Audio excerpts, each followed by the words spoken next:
Hey, welcome back. In today's Q&A, Spice writes, I need to know if I'm being wrong to not let my husband's ex come over and hang out. She's addicted to drugs and has related mental health issues. She just came to our town about a month ago, and her youngest adult child is putting pressure on me to let her come over and provide relief. I have been praying on it, and I wish her the best. I just don't want to associate with her. Please help me. I don't want to go against God.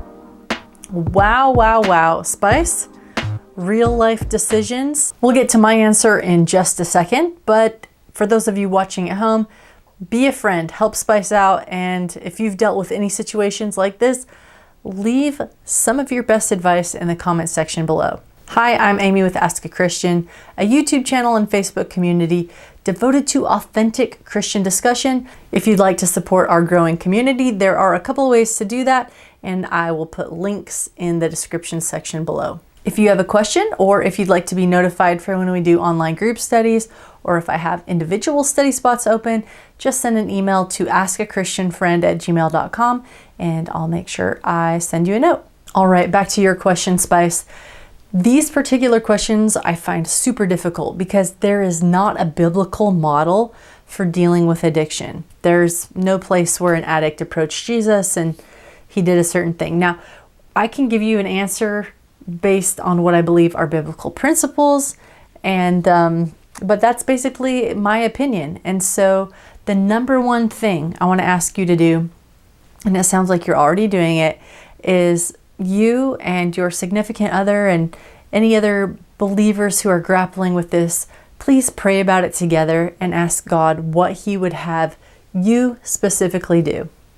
Now, number two, I do believe that there are really wise boundaries that you can put in place. And I've come up with kind of this little 4R system that I think can help you figure out where you might want to put your boundaries. So here's an overview of what I call the 4 R's. The first R is responsibility.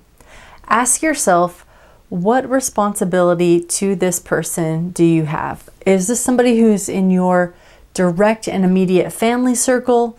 Is this somebody who's dependent on you for life? Or is this another child of God? And I don't mean that derogatorily. I truly believe that anyone who comes into our circle, we have some level of responsibility toward, but it might be very, very little. Our number two is risk. What physical, emotional, financial, and risk to your reputation are you taking on by letting this person get closer to you and your family? I don't know how much contact, Spice, you've had with this person before. And if they've let you down a lot, you might feel like there's a high level of risk associated with getting involved with them. And with addicts, that is, traditionally more of a truth than we'd like it to be. It's just generally a high risk situation. And so depending on what somebody is addicted to, depending on, how deep into it they are, there might be more or less risk, but something else for you to assess. All right, our number three is the word resources. Ask yourself, what time, money, and energy would I need to spend on this person that I could be spending on projects or people that I know God has already called me to? So everybody who comes into our circle is going to take some of our resources. And unfortunately, with people who are addicted, it seems like a lot of resources and not much visible return on your investment. And so that's why we have to be extra careful to guard that, especially if you believe that God has called you to another mission and it's already taking a lot of time and other resources. I will also say this though, sometimes we're not doing enough with our resources, and to just be like, oh, well, that person would take so much work. That's not doing our Christian duty either, is just to be dismissive. Really, really take a look at what you are doing with what you have and put that before God in prayer. All right, the fourth and final R is ready for change. Ask yourself, what evidence have I seen in this person's life that they're actually ready to do something different? And the reason why I say look for evidence is because if you ask someone who's in the middle of feeling bad about their addiction if they want to change, of course they do. They know that that's not where they want to be.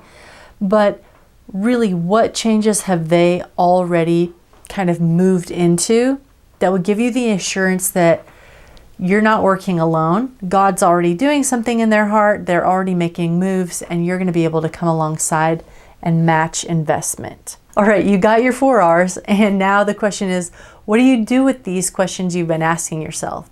Well, use them as kind of an assessment tool to see where you would naturally set your boundaries. Outside of God speaking to you, where would you naturally want to help or kind of pull back from? So, for example, if you've got somebody who's kind of really high in the level of risk you believe they bring to your family, yet they are low on your responsibility because they're not really related to you or a close friend, and they don't seem like they've evidenced any real readiness for change, well, you can still help this person, but you're going to want to do more indirect help. You're going to want to refer them to programs or services in the area. If you meet with them, it's going to be outside your home, maybe at a coffee shop. I mean, there are things that you absolutely can do to elevate any human being. Just having a conversation, sharing a hot cup of something with them, letting them know that you believe in them and that you will make a step to help them help themselves. Even that is a beautiful thing to offer. But you're not going to be able to bring everybody you run into your own basement, hanging out with your own family. So use these R's to see how you naturally feel about somebody.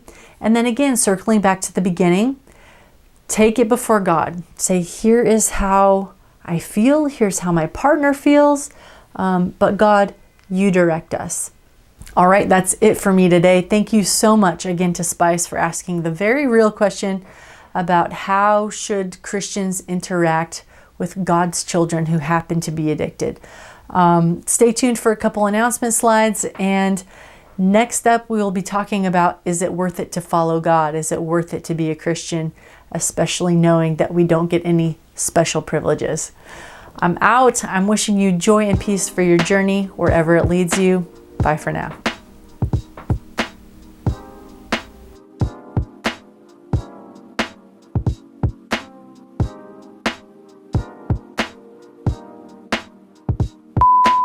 If you have a question, bless you. That's my husband sneezing.